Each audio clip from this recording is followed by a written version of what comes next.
Maya stared at the positive pregnancy test in her trembling hands, then at the threatening note that had just been slipped under her door. A child makes you vulnerable. Congratulations on signing your baby's death warrant. Someone knew she was pregnant before she'd even told Ji-hoon, and they were already threatening her unborn child. This is the beginning of Maya and Ji-hoon's most dangerous chapter yet.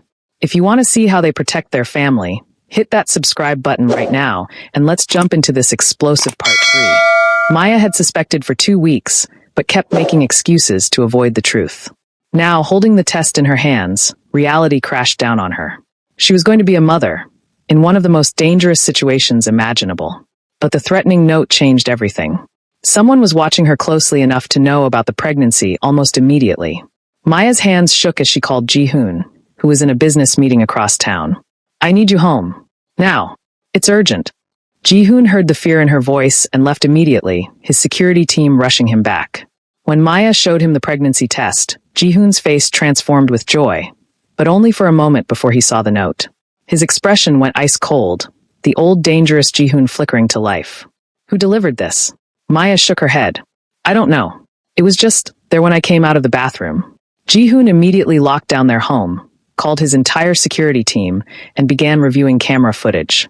But whoever left the note had avoided all cameras perfectly. They were dealing with a professional. That night, as they lay in bed surrounded by bodyguards in the house, Ji-hoon held Maya close. I won't let anything happen to you or our baby. I promise.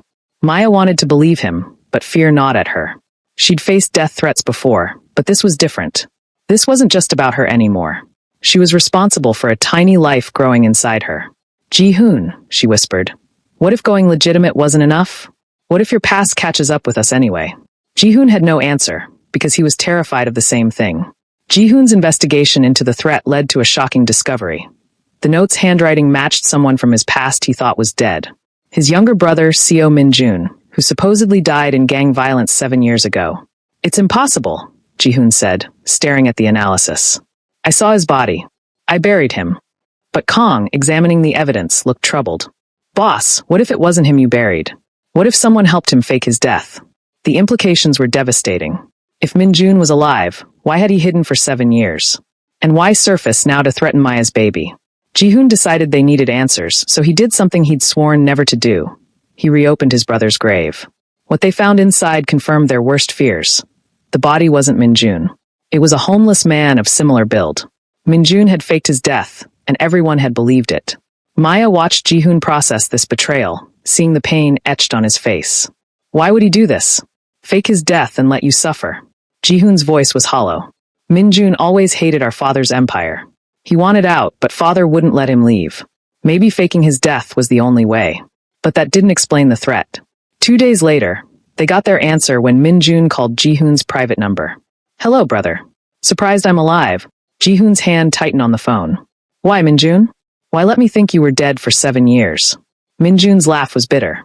Because I needed to escape father's shadow. But now you're building something new, something better. And I can't let you succeed where father failed. This family is cursed, Ji-hoon. Everything we touch turns to blood and violence.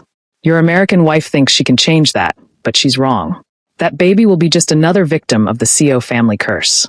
The line went dead, leaving Ji-hoon and Maya staring at each other in horror. They weren't just fighting an enemy. They were fighting Ji-hoon's own brother. The threats escalated over the next week. Anonymous messages, near-miss accidents, and constant surveillance. Ji-hoon wanted to hide Maya in a secure location until they found Min-jun, but Maya refused. I won't live in fear and I won't hide. That's not who I am. They argued for hours until finally Maya made a shocking announcement. I'm going back to America until the baby is born. Not because I'm running away, but because I'm being strategic. Your brother can't threaten me as easily there, and my mother can help with the pregnancy. Ji-hoon looked devastated. You're leaving me? Maya grabbed his face. I'm protecting our child. There's a difference. You stay here, find your brother, and end this threat. I'll be safe with my family. Then we come back together, stronger. Ji-hoon hated the plan, but couldn't argue with the logic. Mrs. Seo, surprisingly, agreed with Maya. She's thinking like a mother now, protecting her child above everything else. That's exactly what she should do. The night before Maya's flight, Ji-hoon held her close. What if something happens while you're gone? What if I can't protect you from across the world? Maya smiled sadly. Then I'll protect myself. I've done it before. But Ji-hoon, promise me something. Don't become the old you while I'm gone. Don't let your brother pull you back into darkness. Ji-hoon promised, but Maya saw the doubt in his eyes. At the airport, their goodbye was heartbreaking. As Maya's plane took off, she looked down at Seoul, wondering if she'd made the right choice. In her gut, something told her that leaving Ji-hoon alone to face his brother was a mistake. But it was too late now. The plane was already climbing into the clouds, taking her and their unborn child to safety, or so she hoped. With Maya gone, Ji-hoon threw everything into finding Min-jun. What he discovered shook him to his core. Min-jun had spent 7 years building his own criminal network, specifically designed to destroy everything the Seo family had created. He'd allied with all of Ji-hoon's old enemies, including former members of Lee Tae-min's organization. Min-jun's plan was elaborate. Systematically destroy Ji-hoon's legitimate businesses, frame him for new crimes, and force him back into the criminal underworld. He wants to prove that we can never escape father's legacy, Kong explained. He's trying to destroy you to save you from yourself. Ji-hoon finally tracked Min-jun to an abandoned warehouse where they'd played as children. The confrontation was explosive. Why are you doing this? Ji-hoon demanded. I built something better, something father never could. Why destroy it? Min-jun's eyes were wild with pain and anger. Because it's a lie. You think you've changed? You think marrying some American woman and opening hotels makes you different? You're still father's son. The violence, the blood, it's in our DNA. That baby Maya's carrying? It'll be cursed just like us. Ji-hoon's fists clenched. You're wrong. Maya showed me that we can break the cycle. We can be better. Min-jun pulled out a gun. Then prove it, brother. I'm going to force you to choose. I'm going to attack everything you love until the old Ji-hoon comes back. The one who solved problems with violence. The one who wasn't weak. The brothers stared at each other across the warehouse. One trying to escape their father's shadow, the other convinced escape was impossible. I won't fight you, Min-jun, Ji-hoon said quietly. You're my brother. I love you. Min-jun's hand shook on the gun. Love. Father loved us too. And look what that love created, monsters. He fired, but deliberately missed. Next time I won't miss. Next time I'm coming for your wife and child. Then you'll have no choice but to be who you really are. As Min-jun disappeared, Ji-hoon realized Maya had been right. Leaving him alone was a mistake. Because without her, the darkness was creeping back in. In Chicago, Maya tried to settle into a normal life, but nothing felt right. Her mother fussed over her pregnancy, while Jennifer helped prepare a nursery. But Maya couldn't shake the feeling that Ji-hoon needed her. Her instincts were confirmed when she started receiving coded messages from Kong. Ji-hoon was changing, becoming harder and colder as he hunted his brother. The man she'd married was disappearing, replaced by the crime boss he used to be. I have to go back, Maya announced to her shocked family. Her mother grabbed her arm. Maya, you're 5 months pregnant. You can't go back to that war zone. But Maya was determined. Mom, I left to protect our baby, but I'm realizing that the biggest threat isn't physical danger. It's Ji-hoon losing himself. Our baby needs a father, not a monster. I have to bring him back from the edge. Jennifer tried reasoning with her, but Maya had made up her mind. She booked a flight back to Seoul, against everyone's advice. On the plane, Maya felt the baby kick for the first time, a reminder of why this mattered so much. When she landed in Seoul, Kong was waiting with devastating news. Mrs. Seo, the boss has done something terrible. In trying to find Min-jun, he's hurt innocent people. He's becoming exactly what his brother said he would. Maya's heart sank. Take me to him. Now. She found Ji-hoon in his office, surrounded by maps and intelligence reports, his eyes hollow and cold. When he saw her, shock registered on his face. Maya? You shouldn't be here. It's not safe. Maya walked right up to him, ignoring the bodyguards. Look at me, Ji-hoon. Really look at me. Do you recognize the woman standing in front of you? Ji-hoon's expression cracked slightly. Maya, I'm doing this for us. For our family. Maya shook her head. No, you're doing this because you've forgotten who you are. The Ji-hoon I married would never hurt innocent people. The Ji-hoon I married chose the hard path of peace over the easy path of violence. She placed his hand on her pregnant belly. Feel that. That's your child. What kind of father do you want to be? Maya didn't waste time. She called an emergency meeting with Mrs. Seo, Kong, and all of Ji-hoon's trusted advisors. We're staging an intervention. Ji-hoon is spiraling, and if we don't stop it now, we'll lose him forever. Mrs. Seo was hesitant. My son is strong. He can handle this. But Maya stood firm. Mrs. Seo, you watched your husband become a monster because no one stopped him. Are you going to make the same mistake with your son? The words hit hard. Mrs. Seo's eyes filled with tears. What do you need me to do? Together, they confronted Ji-hoon in his home. One by one, his people told him how he'd changed. Kong spoke about orders that crossed ethical lines. Business partners talked about feeling threatened. Even his mother spoke up. You're becoming your father, Ji-hoon. The man I was too weak to stop. But Maya is stronger than I was. Listen to her before it's too late. Ji-hoon listened to it all, his face getting harder with each word. Finally, he exploded. You don't understand. Min-jun won't stop. He'll kill Maya, kill our baby, destroy everything I've built. I have to stop him, no matter what it takes. Maya stepped forward calmly. Even if stopping him means losing yourself? Even if it means our child grows up with a father who's everything you swore you'd never be. Her words hung in the air. Ji-hoon's anger collapsed into anguish. I don't know how to fight him without becoming him. He knows all my weaknesses. He knows how to push me back into the darkness. Maya took his hands. Then don't fight him alone. Let me help you. Let all of us help you. You don't have to carry this burden by yourself anymore. For the first time in weeks, something shifted in Ji-hoon's eyes. The ice melted slightly, and the man Maya loved flickered back to life. I'm scared, Maya. I'm scared I'm not strong enough to break the cycle. Maya smiled through her tears. That's why you have me. I'm strong enough for both of us when you're not. That's what marriage means. We take turns being strong. Maya convinced Ji-hoon to try a different approach. Instead of hunting Min-jun with violence, they would try to understand his pain. Maya hired a private investigator to track Min-jun's 7 years of hiding. What they discovered was heartbreaking. Min-jun hadn't just faked his death to escape. He'd been forced to watch, powerless, as their father ordered the death of the woman he loved, a girl their father deemed unsuitable for the Seo family. The trauma had broken Min-jun's mind. He blamed himself for being too weak to save her, and he blamed the Seo family legacy for destroying the only good thing in his life.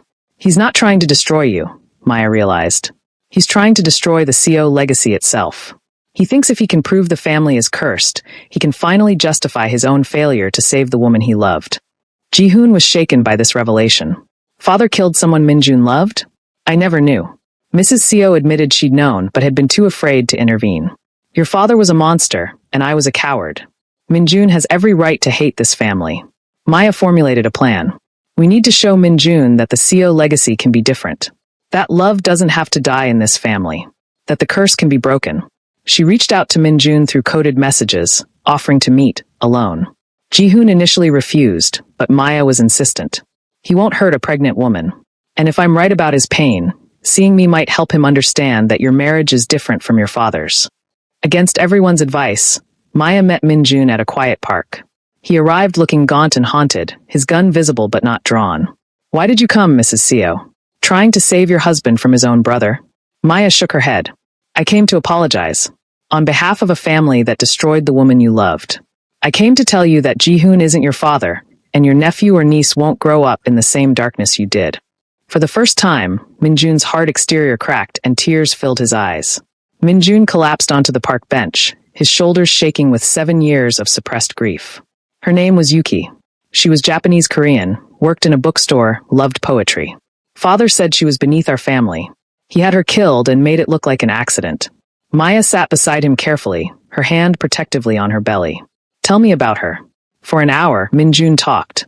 About how Yuki had seen good in him despite his family, how they'd planned to run away together, how he'd found out about her death the day after it happened. I confronted Father. He just laughed and said I was weak for loving someone so common. That's when I knew I had to die, at least to him. Maya listened without judgment. Finally, she spoke. Min-jun, what happened to Yuki was evil. Your father was evil. But Ji-hoon isn't. He rejected everything your father stood for. He chose me even though his whole world told him I was wrong for him. He's breaking the curse you think is unbreakable. Min-jun looked at her with tormented eyes. But what if he's just pretending? What if the darkness is still there, waiting? Maya met his gaze steadily. The darkness is always there. In all of us. The difference is choosing not to let it win. Ji-hoon chooses that every single day. And when our baby is born, we'll teach them the same thing, that they can choose who they become. Something shifted in Min-jun's expression.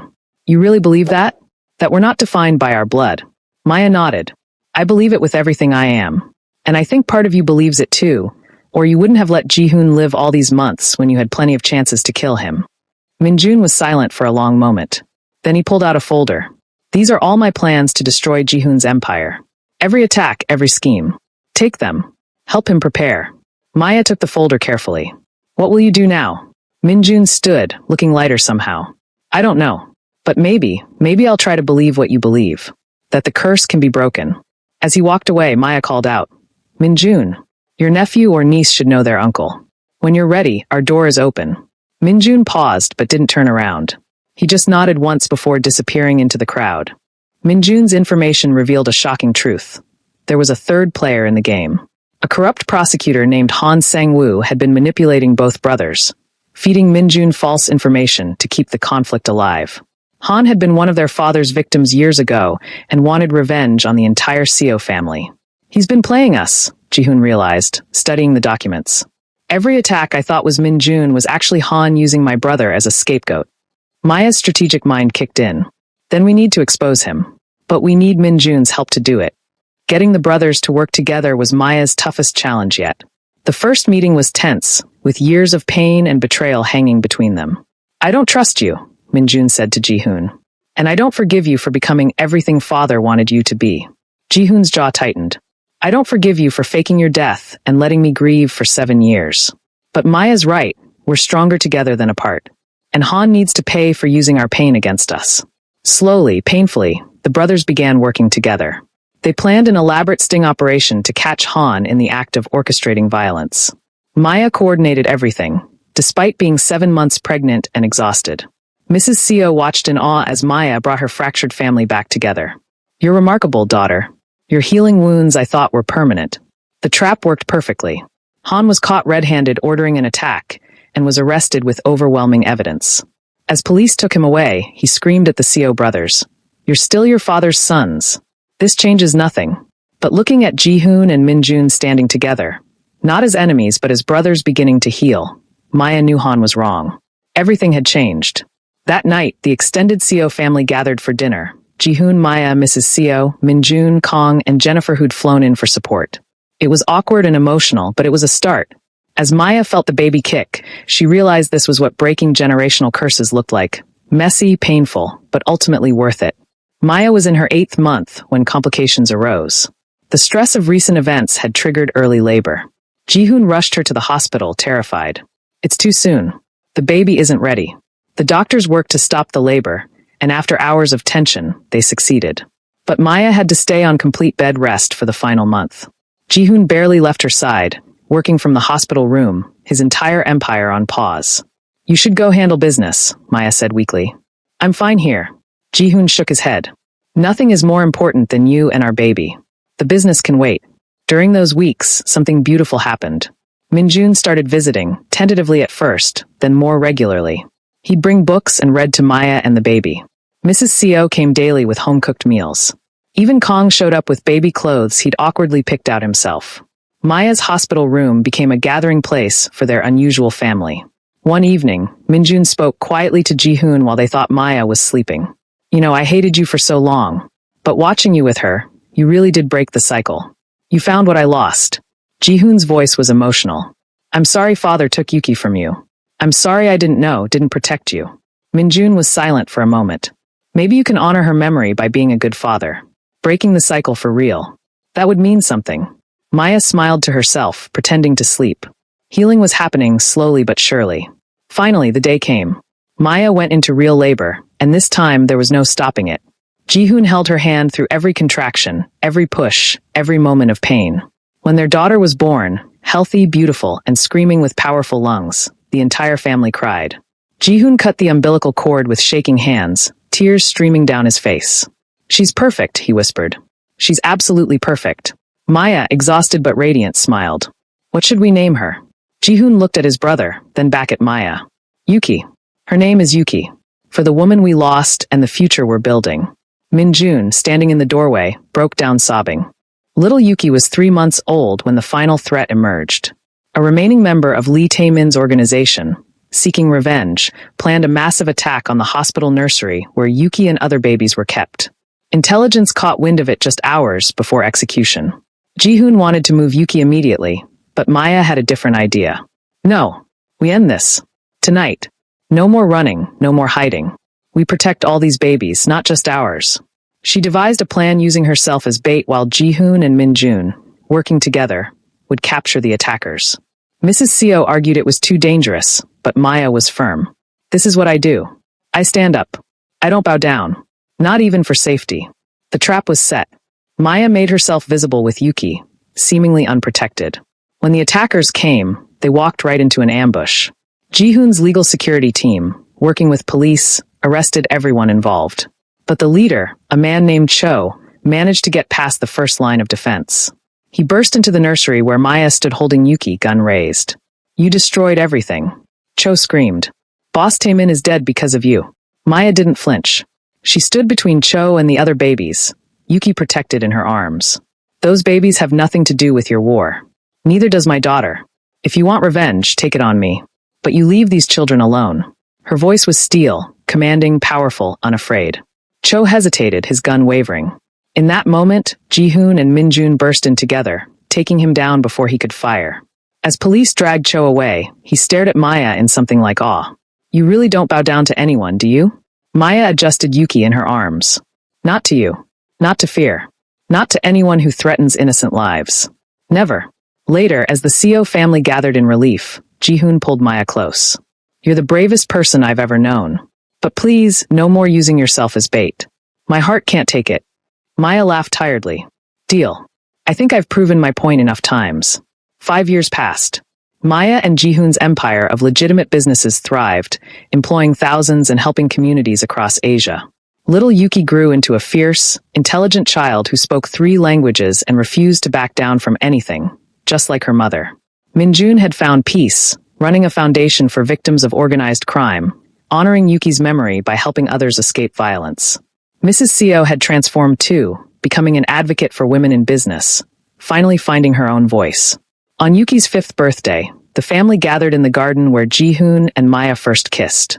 Tell me the story again, Mama, little Yuki demanded. About when you met Daddy.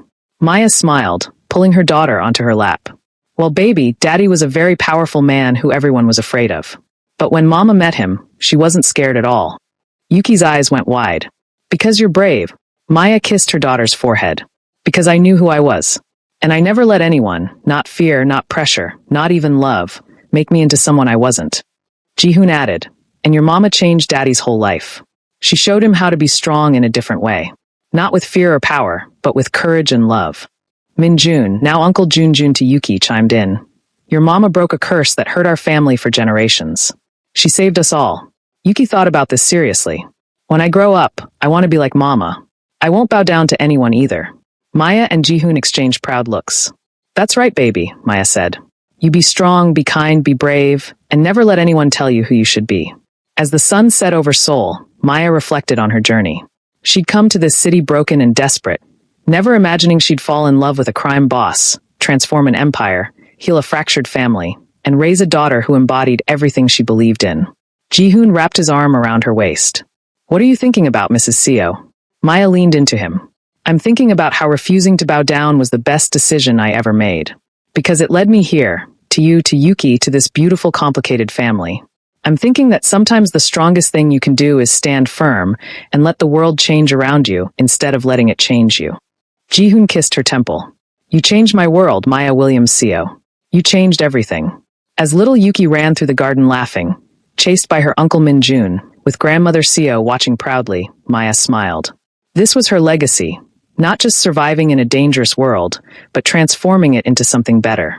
Teaching the next generation that true power isn't about making others bow down, but about standing up with such conviction that you inspire others to stand with you.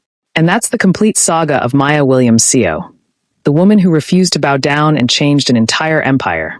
Did this ending satisfy you? Do you think Yuki will grow up to be as fierce as her mother? Should we do a spin-off series about Yuki's story when she grows up? Let us know in the comments.